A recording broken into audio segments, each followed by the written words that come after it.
Interpin candidate ku bandal kana kisoi turin lo sompo.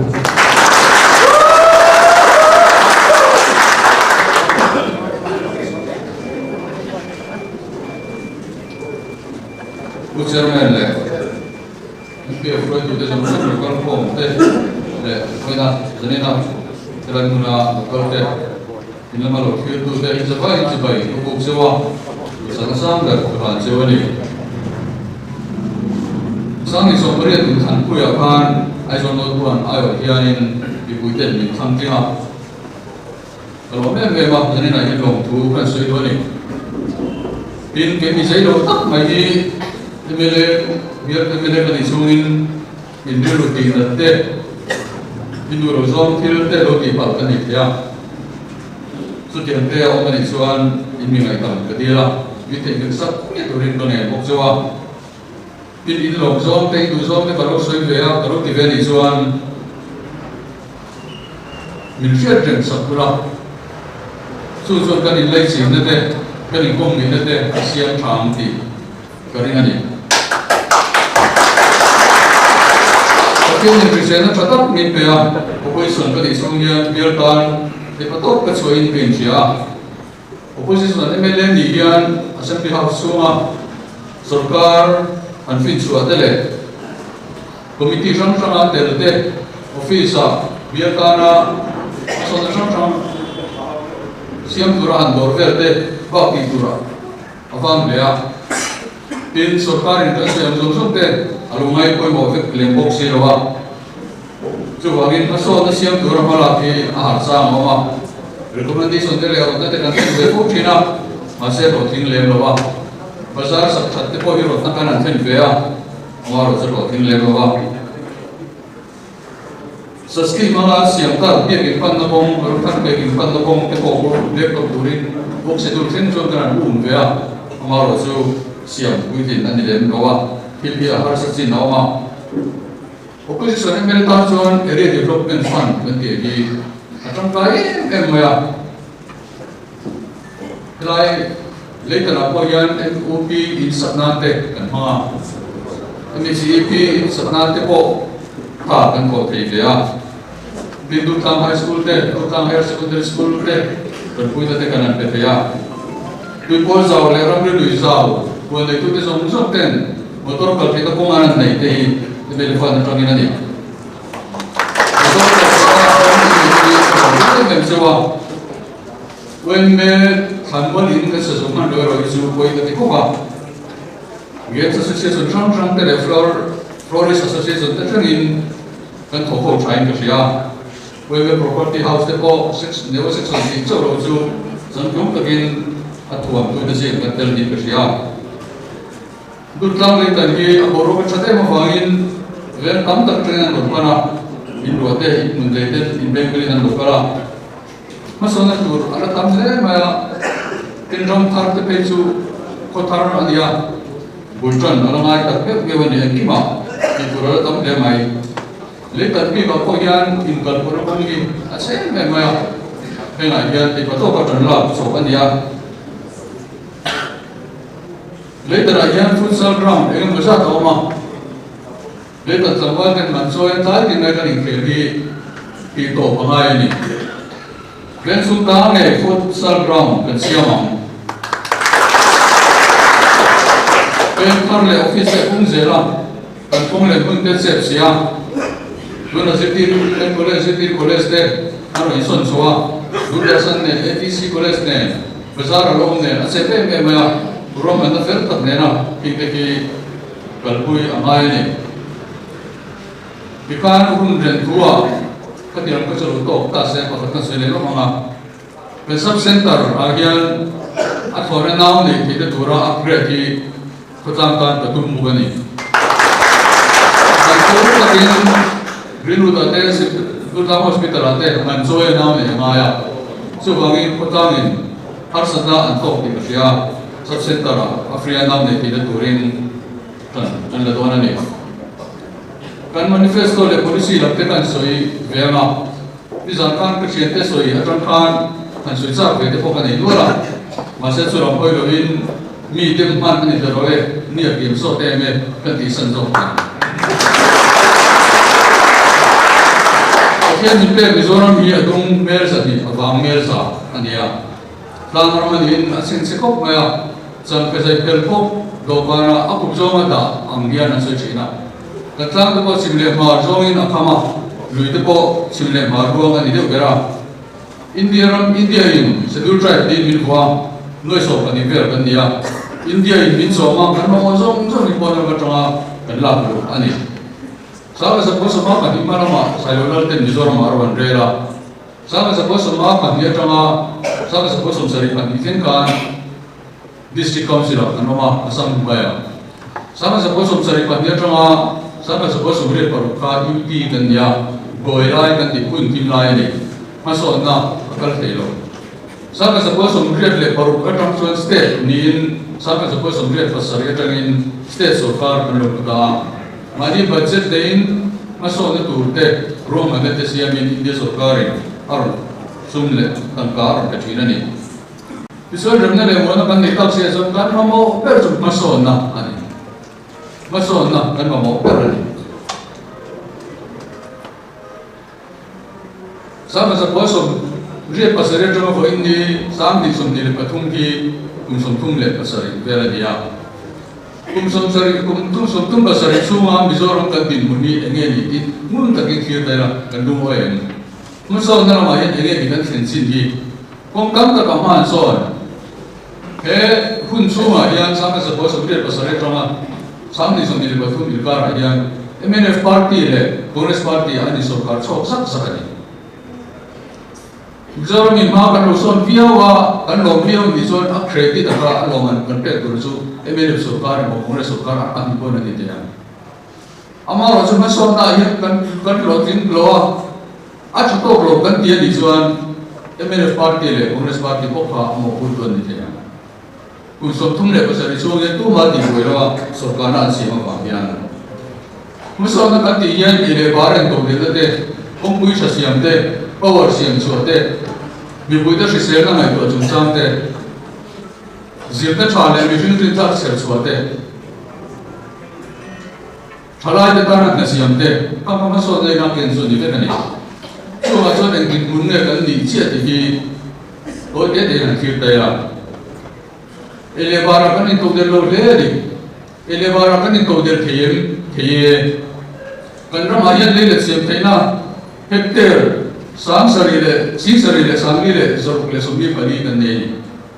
suti chungchuan le ka yan hectare situm le sanga le jadi sumi baru sia le da siam ala ni siam lobi aku masa taro mani kum kata metric ton bufai no ka le singri tan ma kan tar so chu metric ton si ruple samni le sa sumi pali ani huwa so kan itu de lo kan itu de ke ni Jadi songin setak ma lah ni se kan itu dia tinggal di pa asiang ani. Mizoram ma motor kartina sini kilometer sangre le sahi kan dia kan kong te hi akse me ma kan siat chin su we me te ko association ma ni ko NGO ma ni kong siam ni na tang ki de ni. Chu bi kong cho siat tu ko fangin zo ma ni lo driver te an kam lo an khar ki de ni. Chu wangin kan kong te achalo in kong te boy kan nei te ma Mizoram area control density to 42 km per 100 square kilometer ani all India average as 166 km per square 100 kilometers ani control density te boy ani mani power sumsang aten te po tam takin ko sa tam tak pe sa tam tak join on na mi ben le ni kan ra ma kan lu te kan ko te megawatt sing tum le sam tum le zaruk le somruk le patum megawatt iso te potential kan le ni ama ro su lu te ko ni si wa kan te sam ka uzera kan ni chin pa na so ya or minister ni ko ka lu vai megawatt sa di som pa sa di som iso te su america no te na ko don di ka ala mo le ka sia Assembly akan sojina MNF party yang dui kuah ni luilian power besok kerana dui kuah ni atu dui kok kerana ni chu an debate po an soi chiang ani amar chu tuna chuan tui khua than no debate ta tui vai te po ko ani do ti te kana thele zel pha til lo mom ta ani mi pui shi sen na le ko la kan ma bo e ma tuna healthcare system ang ni lo healthcare system chajo le sam tu zo kan ma bo ni mi pui te na kan sort thei tu kan ma bo e ma ni zirna kan ta nge me ke hi among tha ka world class education kan so ya chu tiang khem kur chuan zirtina le ka so da kan mo bok ji lo wa all india services aka thin nai tarwa ko than ho den mang te ya ni ka thanai den to tur de le drugs in ati boya na to tur ne se mo purna an la drugs la ga yan fi lim tem ti hi ani ani ha ka atam ko na kan din mun ge ni Congress ne mere te su tu din mun an lu moi ni mai the amar su mizo mi kui ta mizo ki kan lu moi lo ni political party te NGO te sumdom te pastor rual te he sarkar bizarre sarkar party padina ka shuaya yan kan maso duna tu hale are lo so amsuan sarkar shajo ke rilu ina da pa iswan Paul Trump pasari pariat kal kom iswan Mizoram People Forum Mizoram People Movement ka din ka ni iswan Mizoram People Movement chu political party din internet te kan su ta chu kan su na chuan sarkar kan hriat chin to te ang nilo in kal phum tharin kan kalam ti ben ji tin nan ta ni iswan kal phum thara chuan engteng elo theng ang kan ti chuan ko te in soi ha tum kai la war pakam sil kan de yang enge war pakam sil so da ti yang war pakam sil so sarkar awa pa ma ave na ma chief minister rot to ni do na chief minister khalkal to ni la sir how to ni te ka ban ti to ni pakam chu war pakam sil function so ni Tisuan minister ko korap an lo ma tisuan war pakam silin asil hawa a chu chu bang tu ko na ti thei do na ni Chief Minister ke portfolio nei lawam kan dimai portfolio chu nei lo ta tom lawa Chief Minister ani ama ain kultur vigilance te GAD te omani ama ro chu among kan ti department leader pati ang ka ai goldon lo hei til te de state ka apon tia de dia ko kesi wala chu portfolio nei lo in minister te supervisor an na te abuya chu te chuan akal puya ni ten development chu cha Bipuingan atau na plain Mizoram Zemirin Panchayat Iras siamanya ma in development planning board tipo local level block level district level state level siamanya state level chief minister chairman ni ma party from ten ayo ane ma NGO ten ayo ane bokam chung Mizoram project den zom ain digama anna quality chote te na lo po se yang ai chuan po se tura ni enge ya sa te utakin ai zama ma tisuan cha ti chuan a recommend ma tisuan sarkar na po se chawa kan project tam ka complete lawa lu ni atame me mani na chata ka kalpingan zu development board chuan ni ai ni torani Kuna to blue that also kan le sakama bigin so tin ke sia jen suma mun pia jen zain kan le sakam kuna to blue ten an tho man blok na an dura ni ti ka kan nai dara ni thalai to blue ten van kai policy kan ne nai to ne le to ina pa ama ro chu bultan ne lo fa ma thalai ri ra ta an tam ni tu chu am tum ru na ne te chu kan phai so do ra ni Kenge ko ni a 15 bakal tu kan ni. Eme ka sir zoyan entrepreneurship la makala step in ta training min pe ya project scheme te kan siama be ka kan te luta ama ro SBI entrepreneurship training min pe tu ne project min finance te yo lo ha te ka kan incentive ni hoda su tiang su tam ta kan no mani le ka tiang tu guru ram se ko nei bo chan la nei zero ka tiang ka kai so tu bizo chalai tam ta kan mani in moral le social reform kan kal pu yama Tuan kan dimulai cuan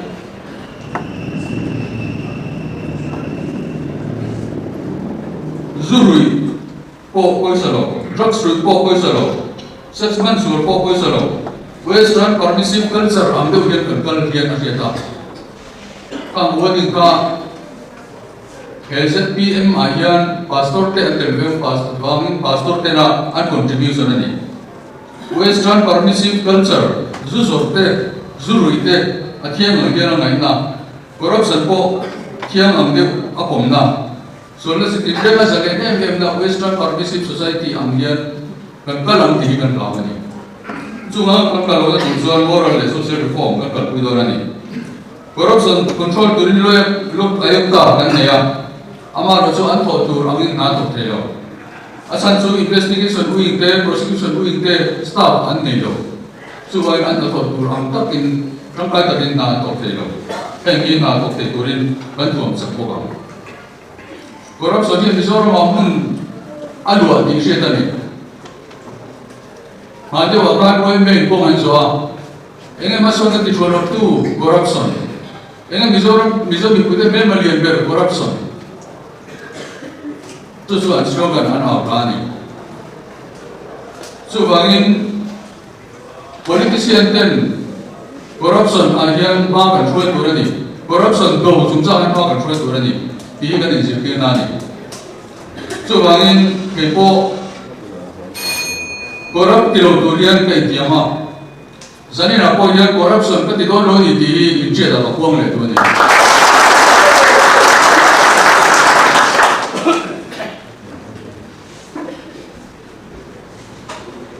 Financial tunjang sarkar nasa takin harus tak tahu sih. So bangin sun rensen lama kan kalau saam, kan masa tu minister tekar bakat cawan orang, VIP staff teki kemen yang MLA kita kar kan ni sabcin, ane ni buat bayar ada yang tu kopang. In ngadik tak inilakan yang kita su tupang ay dia masih sudah ay ni. Kalau dia ni ngalatu teh sokaran di lomo, confidence an lokal kan ni. Ngalak ayan atiam dia afel dia tinggal di loket dan cesat toni.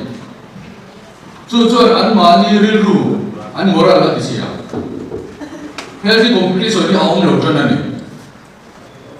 Koi department mengaran lah, an exam an ayat kiam lo ni tera cerita an letak saya ni. So takin beton na ba niya siya ni. So ang MPSC te ito mga alam ng try hindi ta ka na tuturin sa takatuang ang tumani. So tiruan juan